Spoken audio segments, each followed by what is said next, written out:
Yeah, thank you very much, and a warm welcome also from my side to all of you who made the way to Vienna, to this conference. And now it's my pleasure to welcome our next speaker of this evening session, which is focused on the analysis and understanding why art education has to be critical practice and what this implies. I am happy to welcome Carmen MO RSCH, head of the Research Institute of Art Education of the University of Arts in Zurich.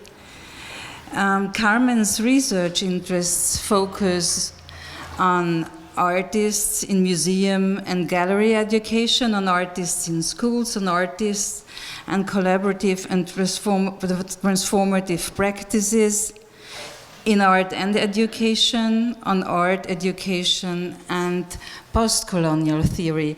Carmen herself has been trained as an artist, an art educator and scholar in cultural studies, and she was professor for didactics of material culture at the Department of Cultural Studies at the University of Oldenburg in Germany.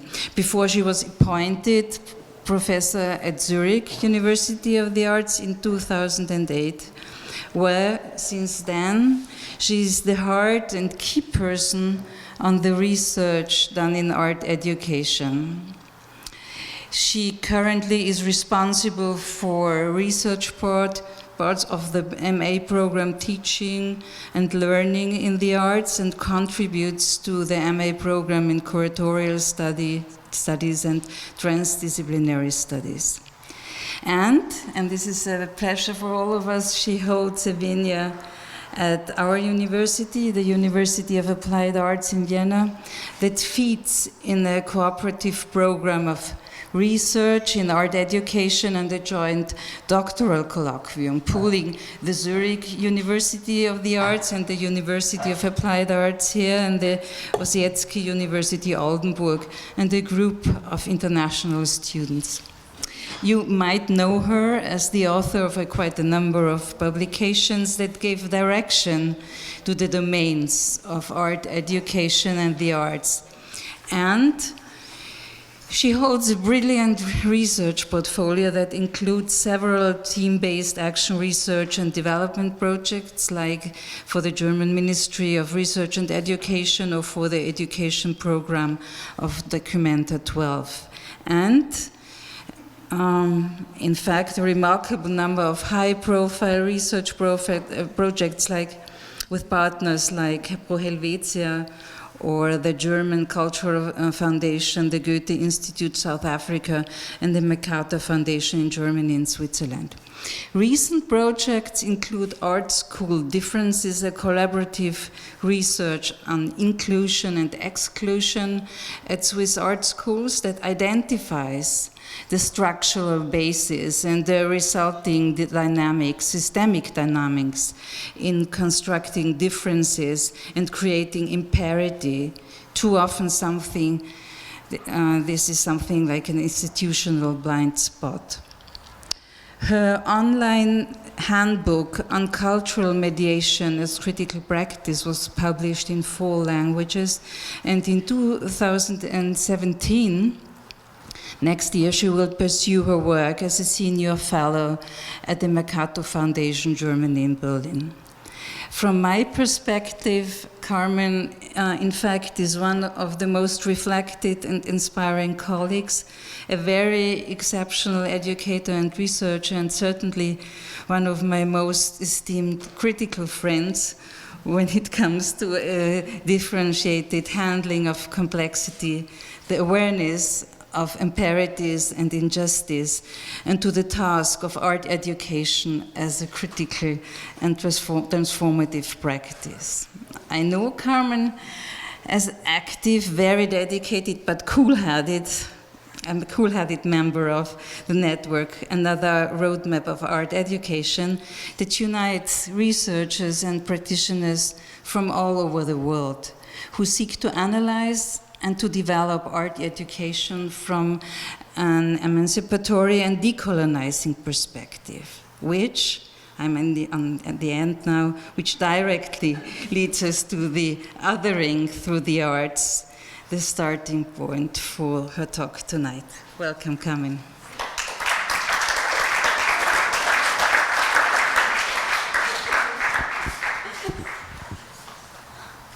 Well, thank you very much, Barbara, for this laudatio-like introduction. I don't feel any pressure now. Not for the introduction, and also not because I'm the last speaker of tonight, which is quite a challenge, I think. It's like 20 to 8 now. If you feel like I feel, this is going to be a difficult one for you too. So I hope you apologize if I make the situation a bit more comfortable for me. I would actually like to use those mics here. Can I give this one to you? Because I will read this good night story to you. Otherwise I will...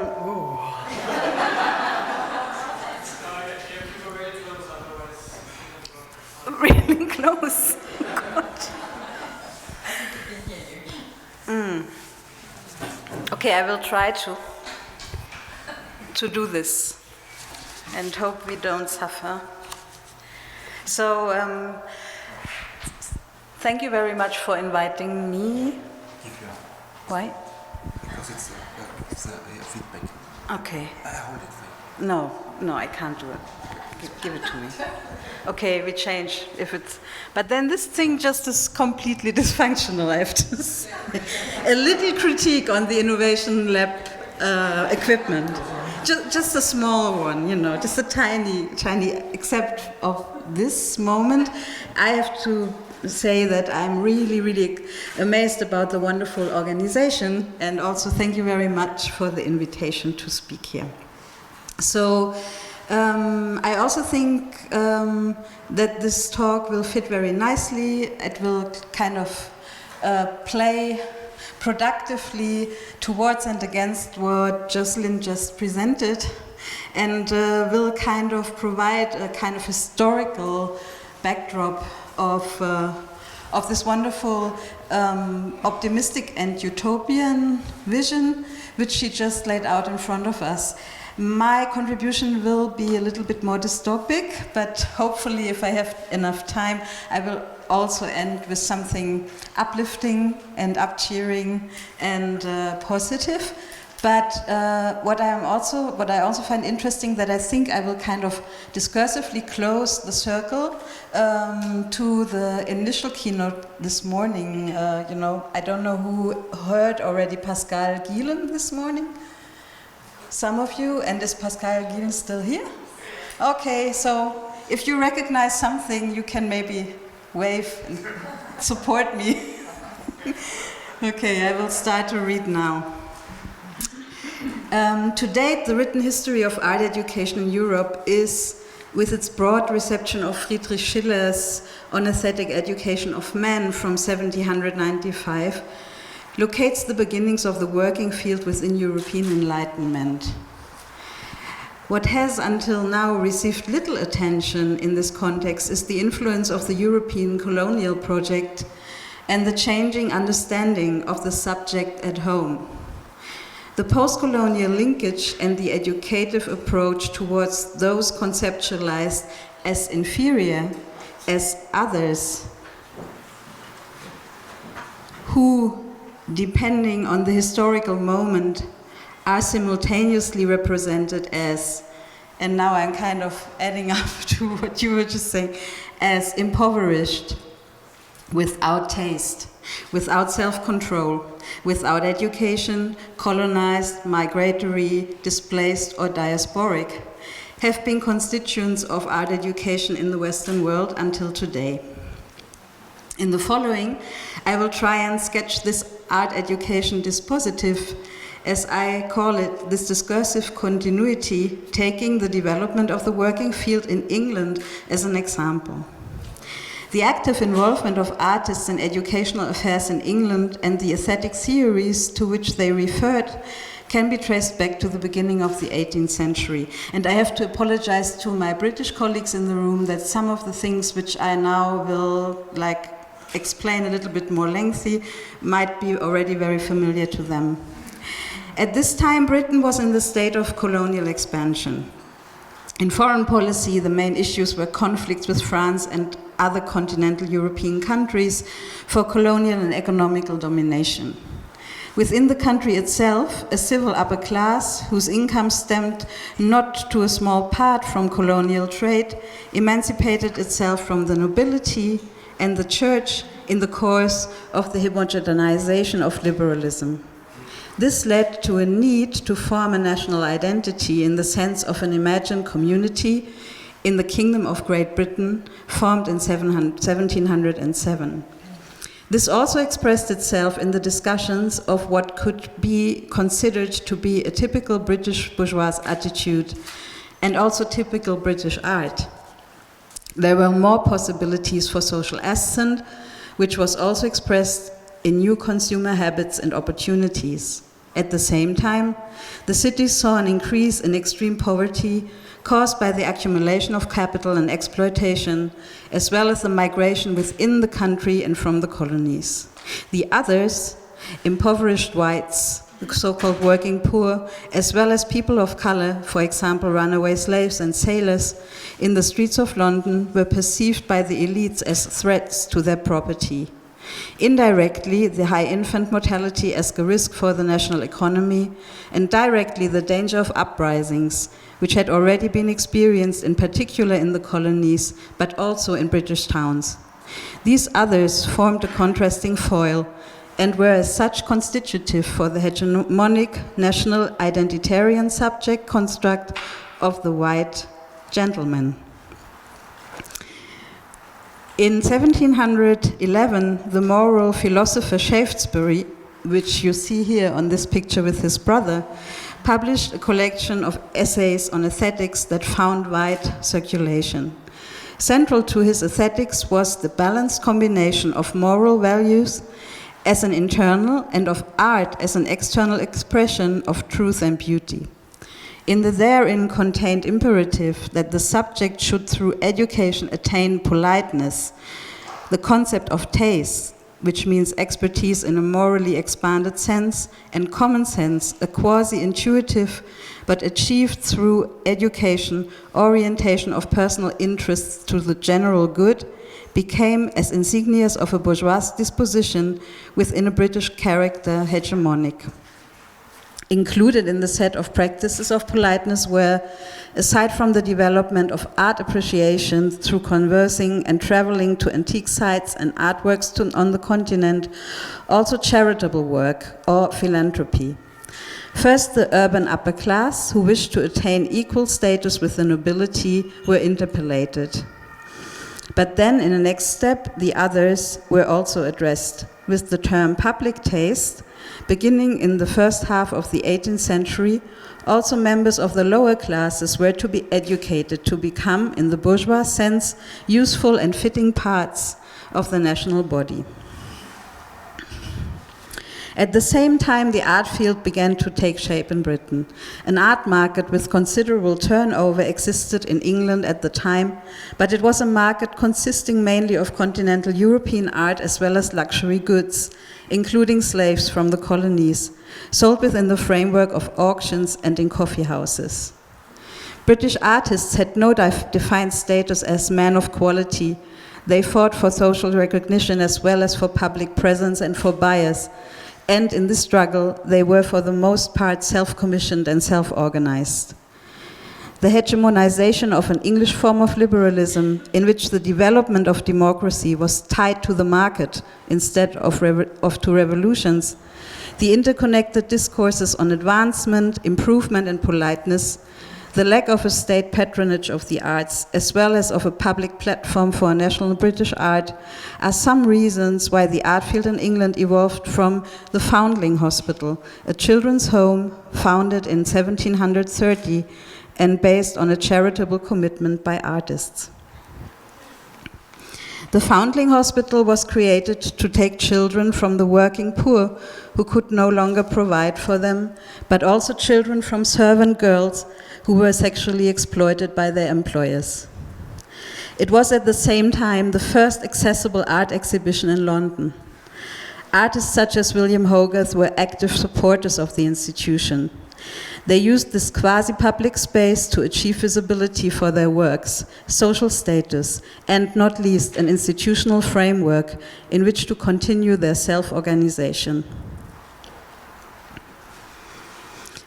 William Hogarth belonged to the leading so-called artist governors of the Foundling Hospital. He designed the uniforms for the children, made servants' clothes for the girls, and sailors' clothes for the boys. Designed the coat of arms for the institution, and together with his wife took over the responsibility for the care of the wet nurses. Works by artist governors were present in all the rooms and made available for public viewing.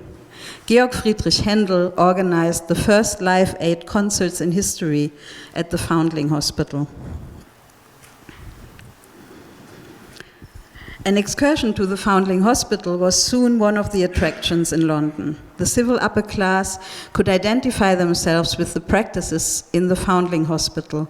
The meetings of the donors and governors in the courtroom, richly decorated with artworks. The excursions combined with viewing art and children, making donations to confirm one's status as gentlemen of taste, while the artists could be philanthropists and businessmen, all as honorable and useful members of the British society. The Foundling Hospital is an interesting example for the production of and managing of alterity, otherness, which was constitutive for the construction of national identity. Children that were not legitimized, resulting from relations of sexual exploitation between the gentlemen of the house and their servant girls, or from families living in poverty, were raised in the Foundling Hospital within the framework of a performance for public viewing, to become a useful workforce. Many of them came from the impoverished areas of London, which were described in the contemporary literature as jungle, and the inhabitants as savages, among other colonial metaphors, and compared to children, tropes that would prove persistent throughout centuries until today. The comparisons show that from a bourgeois perspective, they were above all seen as presenting threats. If they were left to themselves and died, they caused an indefensible loss to the national economy.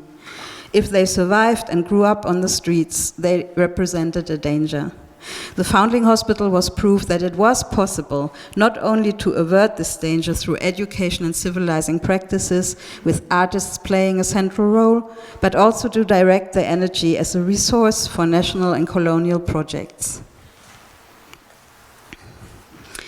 The educative hanging of artworks with morally uplifting content to which one could, if needed, refer represented a form of pedagogical activity in the Foundling Hospital, proactively co-authored by the artist. For example, large format paintings with full figure portraits of the donors were hung in the dining halls. In the donors' meeting room, on the other hand, there were paintings with biblical subject matter that were meant to encourage donations. And paintings in the hallways of the building celebrated the successes of the empire. At the same time, the Foundling Hospital was itself also a marginal place. Its founder, Thomas Coram, came like Hogarth from a poor background, and he needed 17 years to make his idea an orphanage for children designated as illegitimate, socially acceptable against the prevalent moral values. Habitually, he also didn't fit into the London upper class, and a few years after the founding of his own institution, he was voted off the executive committee. It was perhaps the precarious status of this educational and philanthropic institution, both in relation to economical and symbolical capital, that produced the very permeability for the equally precarious groups of the artists. So this is maybe resonating to what Pascal ended with this morning when he spoke about the interesting zone lies between creativity and criminality. And I think the Foundling Hospital can be located in a very similar manner.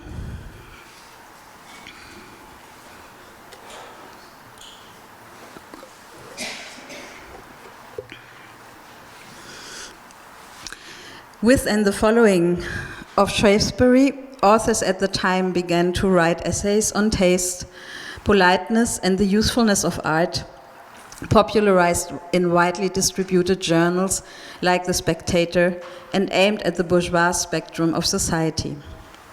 A debate ensued at the intersection of art, public, society, and education, that taste was, on one hand, a prerogative of the upper class, and that it would, on the other hand, be un-British to exclude the multitude from the newly forming art field.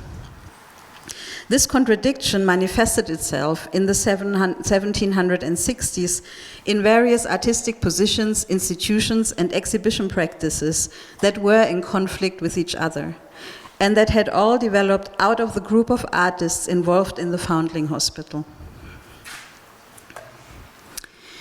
In 1754, a painter, William Shipley, founded an art institution financed by membership fees, the Society for the Encouragement of Art Manufactures and Commerce. The Society for the Art set itself the task of disseminating the knowledge required for the attainment of taste as broadly as possible throughout the broader public, knowledge about what was considered good taste and which was attained via the appreciation of art and artistic exercise. Through the Society of the Arts, knowledge of art transformed from a marker of status into an educational project, set against the backdrop of colonial competition. It ran a drawing school for the technical enhancement of workers, and as you can see, if you can read it from the age which is put here, like premium drawing for girls under 14, the notion of workers started earlier than it does now. And so it ran a drawing school for the education of workers, and at the same time, polite artists, so-called polite artists, men and women, learned and taught painting and sculpture. This cohabitation of applied and fine, of artists and amateurs, was propagated by the institution as the true British way of interacting with the arts, distinguishing it from the aristocratically founded art academies on the European continent, particularly in France. The Society for the Arts organized an annual public exhibition of contemporary English art for which entry was free. The first exhibition was well attended with an estimated 20,000 visitors in the first 2 weeks. Some artists complained about, quote, the intrusion of persons whose station and education disqualified them for judging statuary and painting, and who were made idle and tumultuous by the opportunity of attending a show, end of quote. Subsequently, staff from the Society of the Arts received orders to regulate the volume and composition of the audience. Improper people and behavior were sanctioned in the exhibition. This included, quote, foot soldiers, livery servants, porters, women with children, and forms of disorderly behavior like smoking and drinking, end of quote. The artists demanded that an entry fee be charged for the exhibition to exclude the lawless and potentially violent mob. However, the founder refused to continue to make this premises of the Society of the Arts available for the exhibition if an entry fee were charged. This argument led to the splintering of a group of artists who then went on to found the Society of the Artists of Great Britain, from which the Royal Academy of the Arts would emerge soon after in 1768. It excluded women from the membership, confined the exhibitions to painting and sculptures, and put in place restrictive limits to access. It represented an universalist concept of art, modeled on the aesthetic principles of Western antiquity. As such, it made a claim to being the sole representation of a truly British national art, with reference to the fact that it received support from the Crown and was not dependent on membership fees. So one colleague today asked at one point, when she was presenting her art teacher education curriculum from Lahore, Pakistan, why is this hierarchy there between art education and art, which she observes in her context? I don't know if she's still here, but I think this is the very moment when this hierarchy, this hierarchization between art education and fine arts has been established. In the year 1762, 3 exhibitions took place in London simultaneously. One organized by the Society of the Arts, one by the Society of the Artists of Great Britain, and a third one by a collective called the Nonsense Club, in the home of the painter William Hogarth. The Nonsense Club was a group of 5 writers who published periodicals, composed satirical poetry, and who were involved in the political debates of the time. The aesthetics they propagated contained, quote, contradiction, moral and aesthetic relativism, rebellion against established forms. The exhibition showed shop signs from the London urban sphere with burlesque images. There isn't any depiction of this exhibition has been found until now. So in need of a better one, I show this image of William Hogarth, where you can at least see like these shop signs appearing.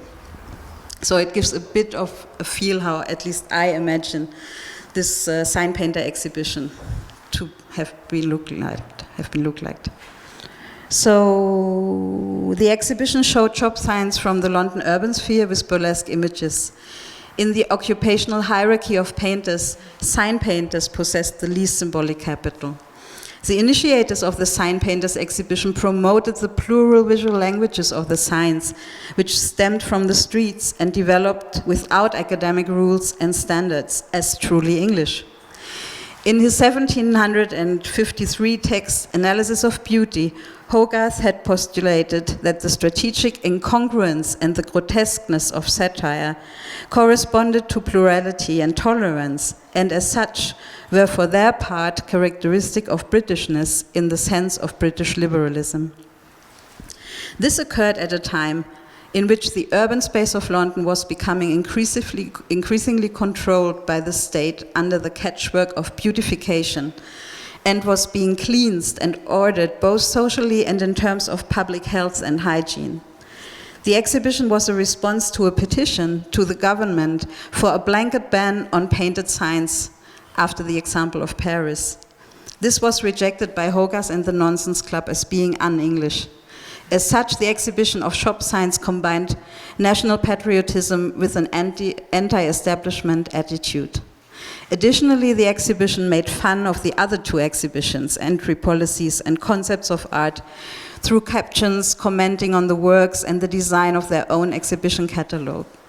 For example, they imitated both the gushing style of the work descriptions in the exhibition of the Society of the Artists of Great Britain, with their appeal to the concept of taste, and the claims of utility and education which were emphasized in the text accompanying the exhibits of the Society for the Arts.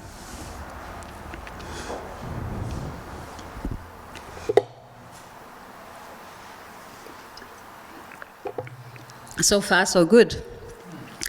I think everything, at least from people from England who are a little bit knowledgeable about 18th century history of art, all this might be well known.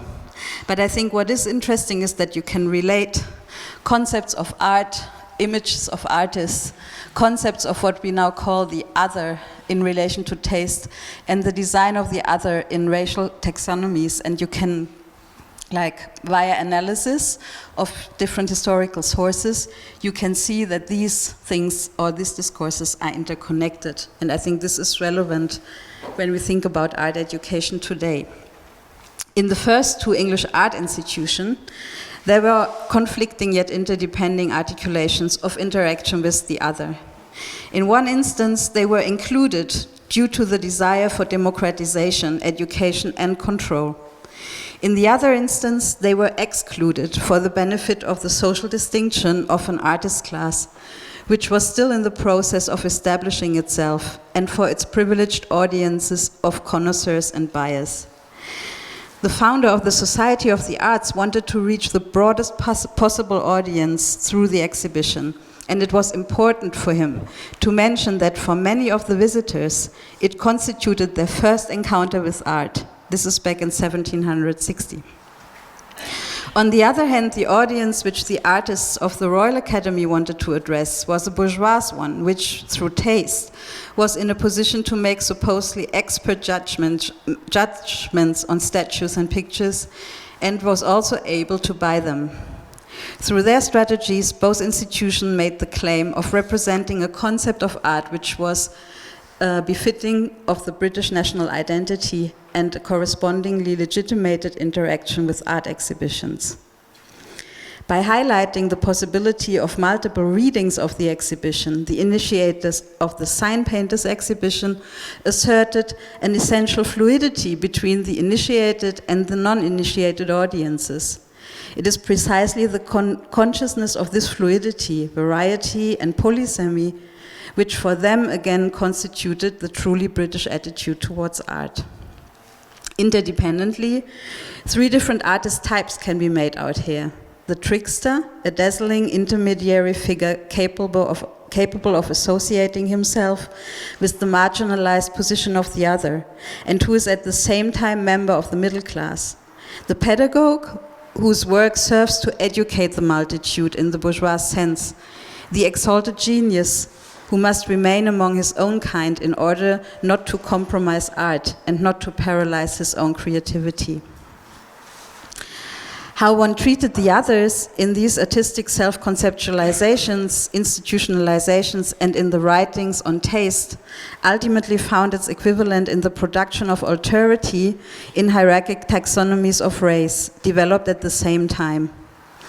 These developed as what was considered as scientifically grounded arguments towards maintaining the superior position of white middle-class maleness in the context of an increasingly conflictual coloniality and a growing mobility of socially marginalized positions. These include insisting on the irreversibility of supposed race-based qualities, positioning changeability based on climate conditions, and the primitivist ennoblement and idealizing of the noble savage. If we had half an hour more for this keynote, I would now guide you through different historical moments between 1760 and today to exemplify the reiteration of these concepts, which you just couldn't see at this blue table, under different political and societal circumstances. I would then talk about the erection of the National Gallery in London, its situatedness within gentrification already then, and social hygiene, and the paternalistic discourses which constituted its imagined audiences. I would talk about the embeddedness of the teachings of the presumed founder of British art education, John Ruskin, in colonial, racist, misogynist, and paternalistic discourses, bad men, and politics at his time, and the opposition from black writers and artists against these discourses and politics.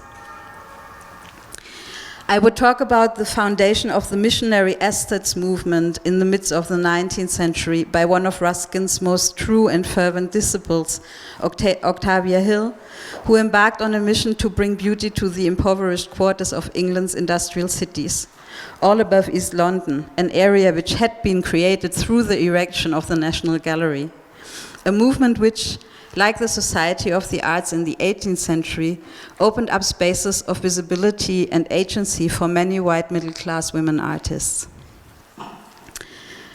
I would also talk about Henrietta Barnett. First I would tell you about the founding of Toynbee Hall in the so-called ghetto in the East End in the 1880s, about the art exhibitions there, which institutionalized the education of the menacing and desired poor through art, and which was based on a concept of social mothering, as lined out by scholar Eileen Yeo, a mixture of discipline and control, care, affection, support, punishment, and enablement. I would talk about Toynbee Hall, that it was called a settlement in analogy to similar institutions in the colonies of the empire, and as them it provided space for otherwise hardly known agency, visibility, and freedom of expression for middle-class white women. Here you see the founder of the place, Henrietta Barnett, in her office. Many of them artists, many, not all of them. One of their fields of activity being education through art in many different forms, like guided tours, art catalogs, with educational texts, helping poor people to beautify their homes, supporting art in public schools, etc. Toynbee Hall was the institution that offered art education for the first time explicitly also for immigrants, back in the 1890s. I would include the discourses and practices around Hull House in Chicago, a social settlement which was founded by two women, Jane Addams and Ellen Gates Starr. And Jane Addams appeared on my first slide, uncommented, shortly after they had visited Toynbee Hall in London. Hull House targeted mainly and almost exclusively immigrants and used art education as a means for assimilation in US American moral values and ways of life. I would also guide you towards the 20th century, to the child art and reform pedagogy movement, to their connection to primitivism and thus to colonial discourses, and again their function of providing spaces for white women art educators particularly. And here, I mean especially here, in this occasion, I would especially point out the reiteration of colonial and paternalistic discourses in the works on art education of Herbert Reed, the very founder of the organization which regional conference we are now attending. And then I would complicate my own narrative by pointing out the various moments of resistance, not only against these protagonists, but also within the very protagonists, of counter-narratives and of other uses of art education, which come along with every of the above mentioned historical moments, because there is no time which is not a time of change. I would put an emphasis on the emancipatory movements during the 90s and the 20th century, namely the civil rights movements, the precious moments of lucky alliances between art, critical pedagogy, decolonial, anti-racist, and feminist struggles. I would estimate how much they have shaped our working field, and how much of a struggle it was and still is to make art education every time less a space dominated by the appearance and agency of a feminized subject representative of the white middle classes, assisting everybody else to become civilized, meaning becoming similar to them. I will instead use the remaining 10 minutes. Do I still have 10 minutes? Yeah? You're suffering already? No.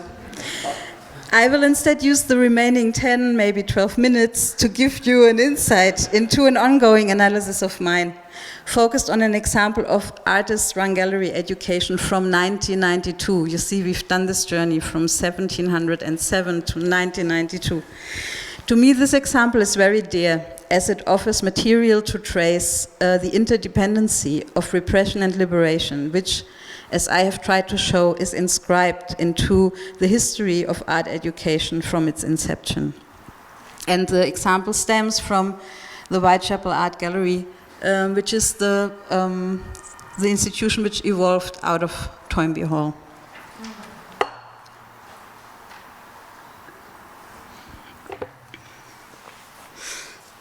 In 1992, the Chilean US-American artist Alfredo Villar had a solo exhibition in the Whitechapel Art Gallery, which he titled 2 or 3 Things I Imagine About Them. In the exhibition, Villar would, so the institution's announcement, examine the inextricable links that tie the so-called First World with the third world, exposing the iniquities of that relationship. End of quote. Like previous editions of this work, the London production would be site-specific. The intention was to highlight racism directed at inhabitants from Bangladesh and their exploitation within what remained of the textile industry in London's East End. For this, Yahya conducted photo shoots, using as his models female students from schools located in the neighborhood of the Whitechapel Art Gallery. A selection of the resulting picture material was used for the production of the installation. The installation consisted of, amongst others, light boxes with close-up photographs of the young women's faces, with text running across these. The text contained discriminatory statements made by the manager of a textile factory, like that the women from Bangladesh were all illiterate. At the opening of the show, the portrait students protested. They saw themselves both as individuals and as a group as once more misrepresented and thus discriminated against. The artist's explanation, in which he argued that these texts were meant to express irony and the representations to be one of solidarity with the women, was deemed inadequate. This criticism was consequently taken up by the print media. After discussions between the artists, the portrait individuals, and the accompanying teacher, the installation was altered.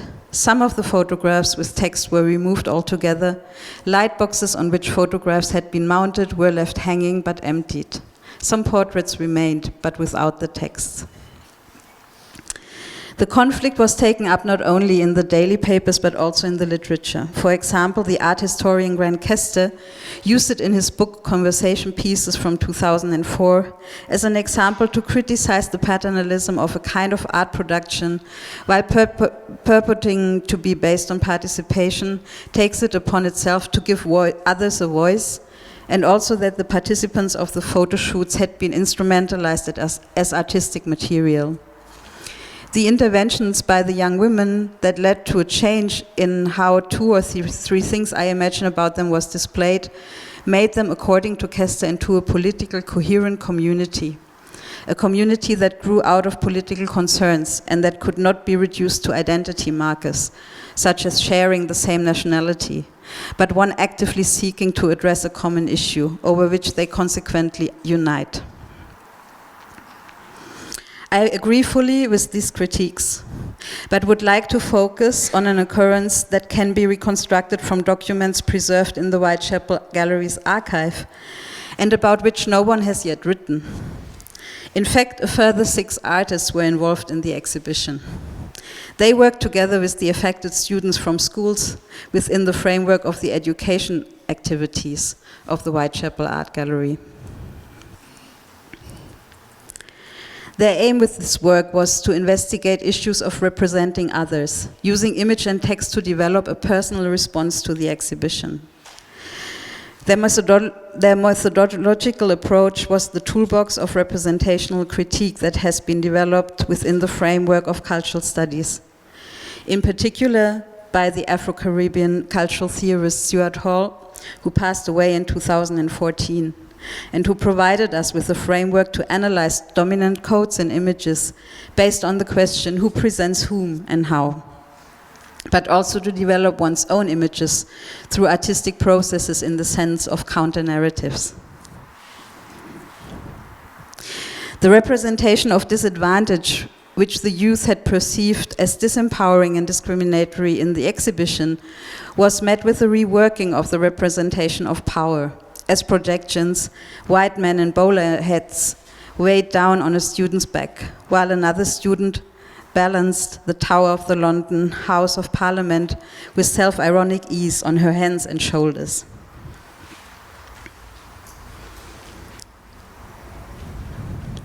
With the aid of projections and techniques of fragmentation and collage, available since the avant-garde of modernism, the self-portraits were again subjected to alienation effects and furnished with plurivalent texts.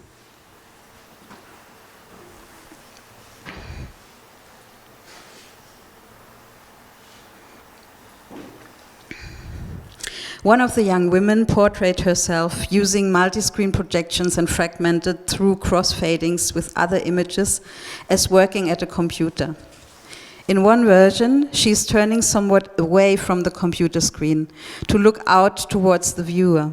Another image shows her hands, adorned with rings and bracelets, busy at the keyboard. By this means, she positions her view of reality against the victimization of women from Bangladesh in the East End, as pictured by Ya in his installation. In the year 1992, the internet was only just beginning to become widely available compared with today. Not a great number of people had access to a computer in Europe, and as contemporary studies showed, this was particularly so for girls. The student portrayed herself as being cutting edge in comparison to the society in which she lived, and yet in a manner that is fragmented and pieced together, projected onto flexible textile materials, visually undermining a possibly new form of essentializing and codification. The visual results from the workshops and residencies evidence a high level of awareness in relation to representational critique and an equally high level of artistic designing skills on the part of those who ran the programs. In the then current artistic praxis of the artist educators working in the teaching project formed the basis for being invited by the Whitechapel Art Gallery to carry out these projects in the first place. The use of documentary media or installation-based working methods, as well as hegemonic and representational critique, corresponded with Ya's exhibition and working methods. Central to the formulation process was thus that the student engaged not only with the work shown in the exhibition, but also with the artistic positions of those cooperating with them, as well as with other works by contemporary artists working with representational critique and installation art. This engagement implied a contextualizing and decentering of Ya's solo exhibition. It was not the only thing at issue, but became, as one could read in one of the artist educators' concept papers, a point for discussing and dissecting the work. The participating students learned something about the then current forms of artistic image production and techniques, as well as about how art can be experienced as a support in the struggle for self-determining forms of visibility. They learned about approaches in viewing existing images analytically and not to take these as a given, and also to talk, debate, and write about art. They took on a critical position to the exhibition which provided the context for their work.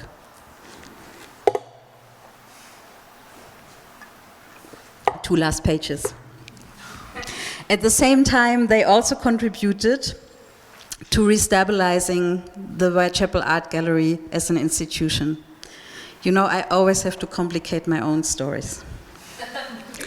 In the beginning, Ya met with little interest while he was searching for women to photograph for the installation.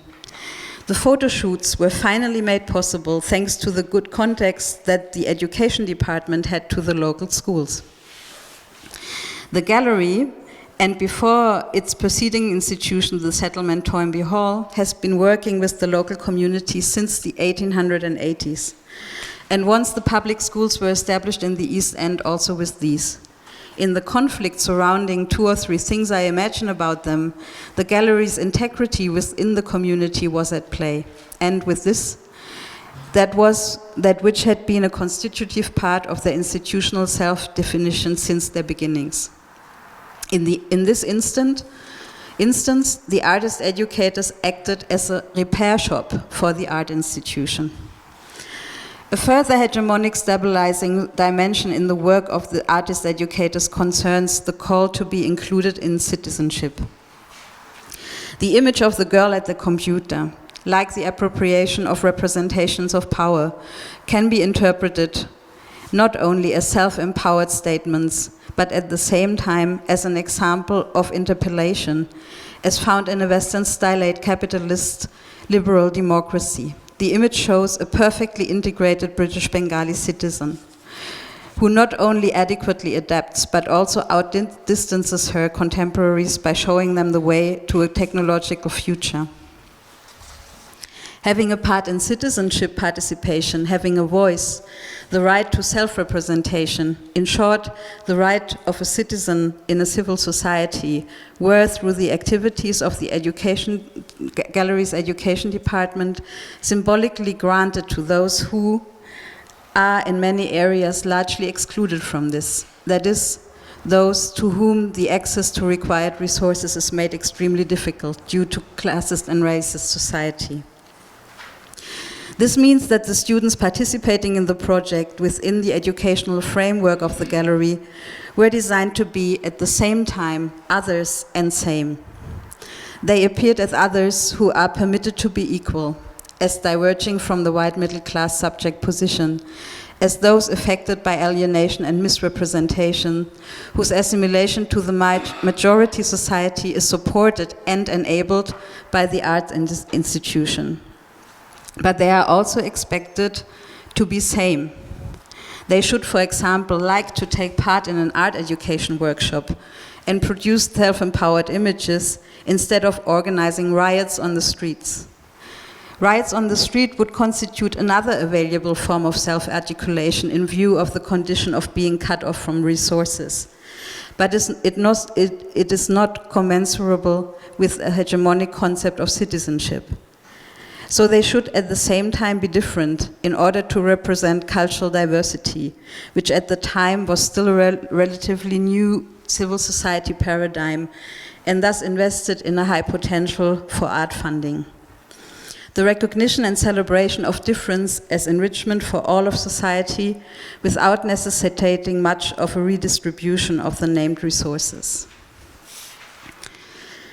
So the project of the art educators in 1992, just like the exhibition and their surrounding discourses in 1762, let art education appear as a space permeated by conflicting and competing discourses. They do not only signify reconciliation, but also an embodiment of conflicts, and thus the continuation of the inquiry. For those who fill and design them, they thus hold the necessity to take position.